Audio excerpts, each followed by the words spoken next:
Before the creator of the heavens and the earth embarked on his creative efforts, he already knew what was going to transpire throughout the ages. This brief video will provide you with a textual snapshot into the details surrounding how that looked. Stay tuned.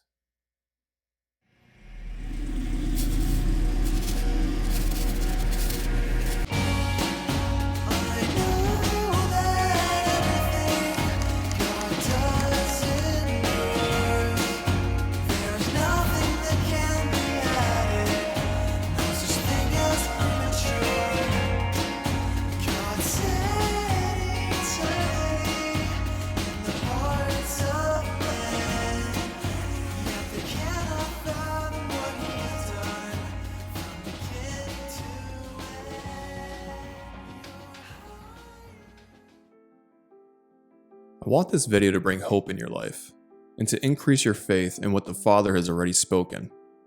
I want you to be comforted by knowing that everything truly has been, currently is, and will continue to be in the Father's mighty hands, because before the universe was created, it was known to Him. So it was also after it was finished. Everything that has already occurred from day one of creation until the consummation of the ages, and into eternity after the 1,000-year millennial age of our coming Messiah, was and is known to the Creator of the ages. 1 Enoch 39:11 says, "And before Him there is no ceasing. He knows before the world was created what is forever, and what will be from generation unto generation." Yahweh didn't resolve to create all things in all ages and every generation simply on a whim. And He certainly didn't abandon or neglect the earth and its inhabitants after creating them, as many skeptics would sarcastically and ignorantly promote. For all the nations which are in the earth God has created, and us. He has foreseen them and us from the beginning of the creation of the earth unto the end of the age, and nothing has been neglected by Him, even to the least thing. But all things He has foreseen and caused all to come forth. Yes, all things which are to be in this earth, Yahweh has foreseen, and, look, they are brought forward. Everything is purposeful, intentional, and well designed and planned out. The Most High, above, is a God of detail, and part of this flawless design is the incorporation of a concept that we all possess and express called choice. Our free will choices dictate, to some extent, Yahweh's own ability to tangibly interact with His children on the earth. Yahweh wasn't coy with Ezra when expressing to him, "For there was a time in this age when I was preparing for those who now exist, before the world was made for them to dwell in, and no one opposed me then, for no one existed. But now those who have been created in this world, which is supplied both with an unfailing table and an inexhaustible pasture, have become corrupt in their ways. So I considered my world, and behold, it was lost, and my earth, and behold, it was in peril, because of the devices of those who had come into it. And I saw and spared some with great difficulty, and saved for myself one grape out of a cluster, and one plant out of a great forest." I've spent hours of my life attempting to wrap my mind around the decision-making processes that God could have undergone before finally choosing to pull the trigger on bringing everything forth into existence. Clearly, He already knew that rebellion towards His holy and spiritual instruction manual, known as His law throughout the scriptures, would be sowed into the hearts of men. He was aware that mankind would vehemently oppose Him and corrupt their ways in this resource-abundant earth He put us in charge of. So why did He do it? We can spend our whole lives philosophizing about why He would have gone through with it, especially since He knew that only one grape out of a cluster and one plant out of a great forest would receive salvation in the end through the resurrecting power and authority given to His only begotten Son and our high priest, Yeshua. So let's focus on that grape, and on that single plant. If you desire to be in covenant with your Creator by putting your faith in Him, and by placing your trust in His method of salvation, and by keeping the terms of His eternal covenant, which are His never-ending, non-burdensome, life-giving commandments, you are comprised of that unique grape. You are that precious plant, which has taken root in the rich soil of your covenant promises. Yahweh saw you before the ages manifested, when he was preparing for those who now exist, and considered how important it would be to him that you would become part of his spiritual progeny in the coming age of his literal kingdom on earth. He delights in bestowing to you the same glory and immortality that he gave to his precious Son, the reason why all things were created, and for whom all things were created to begin with. The Hebrew Scriptures find their ultimate validation through the precise fulfillment of prophecies that were recorded centuries before they ever took place. Because Yahweh eternally exists in an environment where ceasing to exist is impossible for him, he can transcend the limitations that he put on us by ensuring that what he speaks will come to fruition either immediately or long after it was spoken and faithfully recorded. We get to witness a unique glimpse of how this predetermined time frame works by peering into what's referred to as Yahweh's picture vision here in the Apocalypse of Abraham. Apocalypse of Abraham 22 verses 1-3 says, "And I said, O eternal mighty one, what is this vision and picture of the creatures? And he said to me, This is my will for those who exist in the divine world council, for thus it seemed well-pleasing in my sight, and so afterwards I gave commandment to them through my word. And so it came to pass that whatever I had determined to be was already planned beforehand in this picture vision before you, and it has stood before me before it was created, as you have seen." Essentially, what God told Abraham is that before he gave his word of approval for all things that have already happened and will happen, he witnessed it all and planned it beforehand in this picture vision apparatus of his. The entire timeline of events stood before him in that apparatus. As we can see again, his will is for covenant-keeping human beings to exist in his divine presence for all eternity. Yeshua provides us with a way for that to be accomplished. It's well-pleasing to Yahweh that this takes place at its set-apart and appointed time of consummation. In the book of 2nd Baruch, we get to see a handful of unique verses that speak about our sovereign God's pre-planned works of the ages. In the beginning of the book of 2nd Baruch, we see that the Babylonians have come to the doorstep of Jerusalem with the intention of sacking and destroying it. The prophet Baruch, who just so happens to be Jeremiah's scribe, sees the calamity that has come upon his people and upon their city and weeps because of it.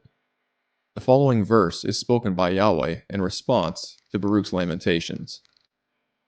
"This building, now built in your midst, is not that which is revealed with me, that which I prepared beforehand here, from the time when I took counsel to make paradise, and showed Adam before he sinned.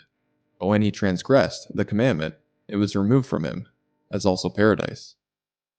In this verse, Yahweh is expressing that there's a building located in the heavens, a city that he prepared at the very beginning when he took counsel to make paradise, which is one of the titles for the city, or Kingdom of God.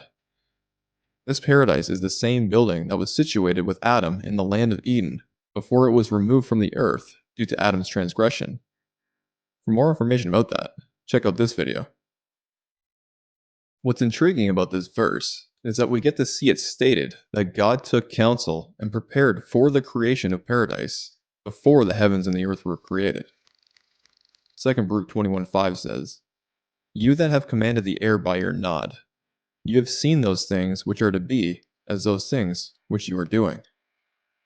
Once again, we are told that God has already seen everything which is to come into existence, thus exemplifying his sovereignty over his creation. 2nd Baruch 21 verse 8 says, "Who causes the drops of rain to rain by number upon the earth, and alone knows the consummation of the times before they come." Only the Father knows when and how the completion of the times will take place. He knows it before it even happens. This truth matches the word of our Messiah as spoken here in Matthew 24:36. "But concerning that day and hour, no one knows, not even the angels of heaven, nor the Son, but the Father only."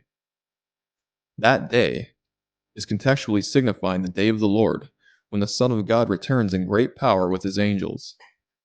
If the Son of God is God, as is classically taught in mainstream Christianity, then he would have been privy to the same understanding of what the Father knew concerning the consummation of this age. However, The aforementioned verse proves that this is not the case. Only the Father, the creator of the heavens and the earth, is omniscient. Continuing on in 2nd Baruch. O Yahweh, you summon the advent of the times, and they stand before you. You cause the power of the ages to pass away, and they do not resist you. You arrange the method of the seasons, and they obey you. You alone know the duration of the generations, and you reveal not your mysteries to many. Baruch has a unique way of expressing how Yahweh can summon the advent of the times, and they stand before him. It's nothing short of extraordinary. If you are someone who has come to know of the Almighty and understand what His will is for your life, all while comprehending the future that He has created for you before it even manifests, then consider yourself one of the blessed ones with whom the Father has revealed His mysteries to. Isaiah, a prophet of Judah who was contemporaneous with Baruch, writes, "Who has performed and accomplished it, calling forth the generations from the beginning? I, Yahweh, am the first, and with the last, I am He." As is par for the course with Yahweh's prophets, we see this common theological theme relating to the generations being known by God before they come to pass. Isaiah 46:9-10 says, "Remember the former things long past, for I am God, and there is no other. I am God, and there is no one like me, declaring the end from the beginning, and from ancient times things which have not been done, saying, My purpose will be established, and I will accomplish all my good pleasure." We who are residents of this latter portion of the age need to take Yahweh's exhortation of remembering the former things long past to heart. The consummation of this age is at hand, and is an integral piece of the good pleasure that Yahweh refers to in the latter half of verse 10. As I had alluded to in this video, God will not start the transitional phase into the next age of the millennial reign until a predetermined number of human beings are brought forth into existence while still in this age. The following passages, which were recorded by the prophet Ezra, shows us a parallel glimpse into what John had witnessed in Revelation 6 verses 9-11 during his prophetic vision while on Patmos. What both these men of God saw and heard were the righteous souls of men crying out within their allotted chambers in Sheol, inquiring about when their promised release will take place. Let's take a look at the answer they receive from the archangel Uriel. Did not the souls of the righteous in their chambers ask about these matters, saying, "How long are we to remain here? And when will come the harvest of our reward?" And Uriel, the archangel, answered them and said, "When the number of those like yourselves is completed. For he has weighed the age in the balance, and measured the times by measure, and numbered the times by number, and he will not move or arouse them until that measure is fulfilled." Like the men we just read about in Sheol, have you ever found yourself wondering why it's taking so long for the Father to send His Son into the world once again? The answer Ezra just supplied us with reveals that Yahweh can't move until the aforementioned measure is fulfilled. The womb of Sheol hasn't reached the capacity that Yahweh is waiting for, and until that number is complete, we will live in our present day while walking in faith, knowing that the Father has already weighed the ages in a balance and measured all of the times in advance. This last passage sums it all up in a rather colorful way.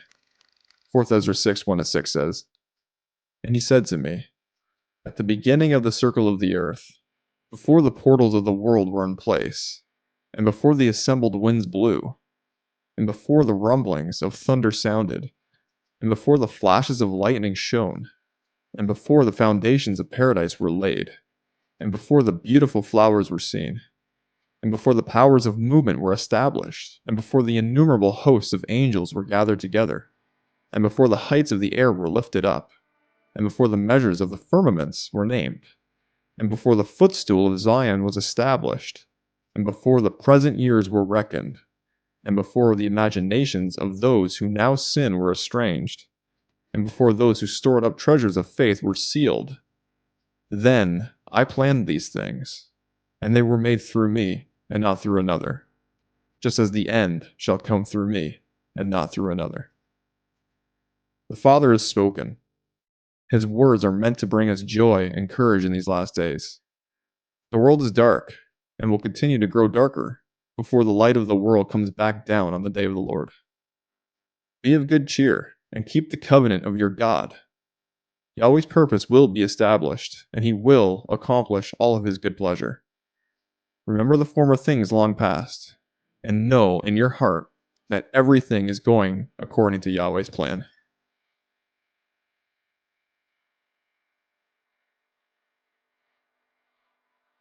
Be sure to like us on Facebook, and subscribe on YouTube if you haven't already. And if you've been blessed by any of the teachings or music on this channel, please consider becoming a patron over at Patreon or giving a donation on PayPal. The links for both are in the description. Thanks, and Yahweh bless you.